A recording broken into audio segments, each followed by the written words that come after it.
ഒരിക്കലൊരു മനുഷ്യനോട് അല്ലാഹുവിന്റെ പ്രവാചകൻ അവിടെന്ന് കണ്ടപ്പോ ചോദിച്ചു, എന്താണ് കൈഫ ഹാലുക, നിന്റെ അവസ്ഥ എങ്ങനെയാണ്? ആ മനുഷ്യൻ പറഞ്ഞു, അൽഹംദുലില്ലാഹ്. അല്ലാഹുവിന്റെ പ്രവാചകൻ ഒരു സഹാബിയെ കണ്ടപ്പോ അവിടെന്ന് ചോദിച്ചു, എങ്ങനെയുണ്ട്, സുഖമാണോ എന്ന് ചോദിക്കുമ്പോ ആ മനുഷ്യൻ പറഞ്ഞു, അൽഹംദുലില്ലാഹ്. അല്ലാഹുവിന്റെ പ്രവാചകൻ അവിടെന്ന് ദുആ ചെയ്തു, അല്ലാഹ് ഈ മനുഷ്യന് ഖൈറും ബറക്കത്തും നൽകണേ അല്ലാഹ്. പിന്നീട് ഒരു ചെറുപ്പക്കാരനെ കണ്ടു.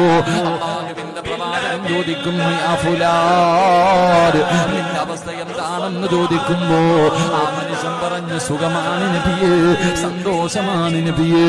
അല്ലാഹുവിന്റെ പ്രവാചകൻ ഒന്നും പറഞ്ഞില്ല. ആ മനുഷ്യൻ പറഞ്ഞു, നബിയേ എനിക്ക് വേണ്ടി ദുആ ചെയ്യ് നബിയേ, ഇപ്പൊ തന്നെ ദുആ ചെയ്യണം നബിയേ. അല്ലാഹുവിന്റെ പ്രവാചകൻ അവിടെന്ന് പറഞ്ഞ മറുപടി എന്തെന്നറിയോ?